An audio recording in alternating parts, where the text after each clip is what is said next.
Mom reveals how medical cannabis transformed her life at work. That's right. Sarah Devonshire, 50, was diagnosed with hypermobility disorder syndrome after developing debilitating pain in her hand, hip, and lower back. The condition causes joints to easily move beyond the normal range of motion and causes joint pain and frequent joint dislocations. The mom of two tried multiple pain relief medications before turning to medical cannabis in April of 2023, and after her husband, Tim, 49, an IT analyst, started using it to treat his anxiety. Sarah says since using it in a vape form, she has seen a massive improvement in her symptoms. Can we move that up, Adam, please? While CBD-only products are legal and readily available in the UK, products containing THC are illegal unless prescribed via the NHS or private clinics. Very few people are prescribed medical cannabis on the NHS in the UK, and so she has had to go private, but now has a monthly prescription, they say. We need to move that up again. Sarah gets her prescriptions from an online clinic costing approximately £150 per month. And Sarah, who works in a supermarket from Scatterborough, Cambridgeshire, says, "It has been a revelation that I never expected possible," she says. She says, "I went from feeling very unable to contribute to my work to feeling much more involved with the family and feeling confident that my employment was secure." Sarah believes the availability of medical cannabis should be made easier, and she also says the difference is just completely invaluable and totally worth it, she says.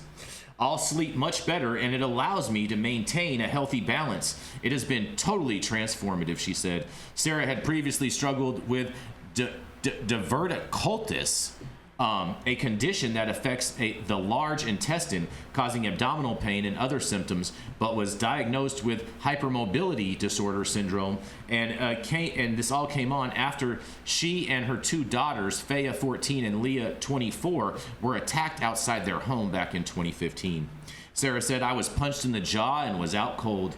I suffered from post-concussion syndrome for about 3 months," she says. And in which it meant that I could not ride my bike, and I was off of work for around 3 months, and I also developed an anxiety disorder. And when Sarah eventually went back to work at her local supermarket, she noticed the pain from her attack was not going away, she said. In a quote, says, "It was becoming more predominant in my hand, hip, and lower back, to the point it was crippling me quite severely. So I spoke to my doctor and asked him to refer me to a musculoskeletal to find out what was going on."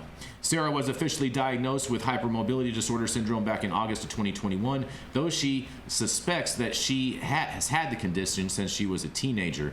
And we're gonna just go into comments in this in the sake of time, because we are way over time on all of this stuff today. But I really want to give props to this mom who is willing to come out and be a voice of reason, because I'm sure that there's tons of people that are also suffering from this, and the fact that she's getting relief and is able to verbalize that and portray it to the community, I think, is just fantastic. Yeah, especially in the UK, because we know it's very, very different there than it is here in the US. Right. They get to use a lot of cannabis over there right now. Mm-hmm. They're going through a lot of rough stuff over there. Yeah. Big love and positive vibes out to everybody out in the UK. Stay safe. Mm-hmm. Yeah, access is really important. And she's from Peterborough, but I think it was cool because the story goes on to say that I believe her husband has some issues with autism and things like that, and kind of also finds some relief. So I think it's awesome that they're able to access it, even if they're paying kind of maybe more than they should be, and whatever. She's able to get that access to get something that helps her and is willing to speak up for it. I think that's what we saw here in the U.S., right, with the HIV/AIDS movement. Dennis Perot, and shout out to all the work that they did. Shout out to the Canna moms, though, that were willing to move their kids from Texas, wherever, to Colorado, so that they could give their children a normal life. And I think it's those stories that really touch the hearts of people who are so anti-cannabis, and I think we should elevate those stories much more. Yeah, 100%. Amplify. Totally. Dr. Mark, do you have any thoughts on this? On her diagnosis and all this fun stuff that vape carts are helping her?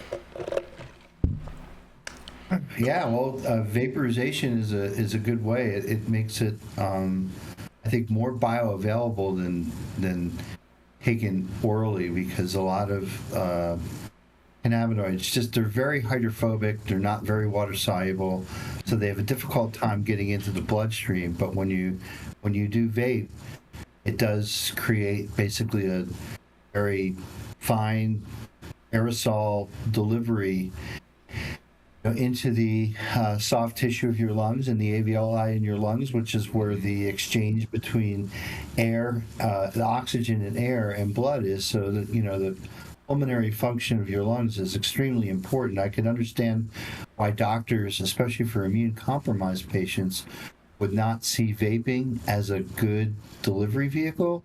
But there's this example, which sounds like she's getting, it's working through vaping.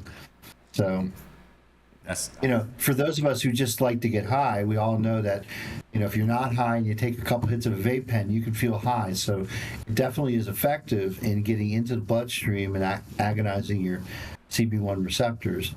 It just may not be the most medically acceptable way, although certainly vaping is more preferred than, say, smoking, right? Mm-hmm. A lot of doctors just don't agree with smoking as a way to deliver. Yeah, most definitely. Most definitely. Any thoughts on this, Yarrow, before we move on? Or Jenny? It just makes me sad to think about how we get to rail, rant, and riff about the states here in the United States that haven't opened up for greater patient access. And then, I think Rico really struck the right tone, like to have compassion for the people who live in other countries who don't have affordable and accessible cannabis.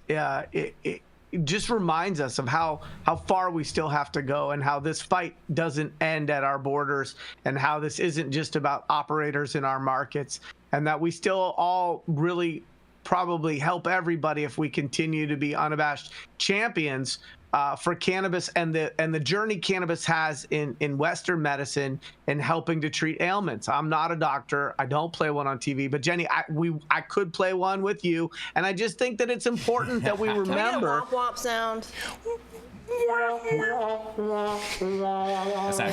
It's actually a trombone. That sound never It's a happens trombone. when I have Congress. But anyway, the thing is that we need to remember that there are people like this woman, and so I appreciate these human interest pieces because it puts a face to the issue we still need to solve for.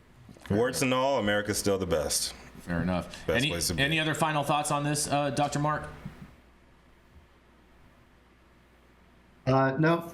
Okay. All right. Fair enough. Fair enough. We're going to go to our commercial, and we're going to be right back. Let's do it.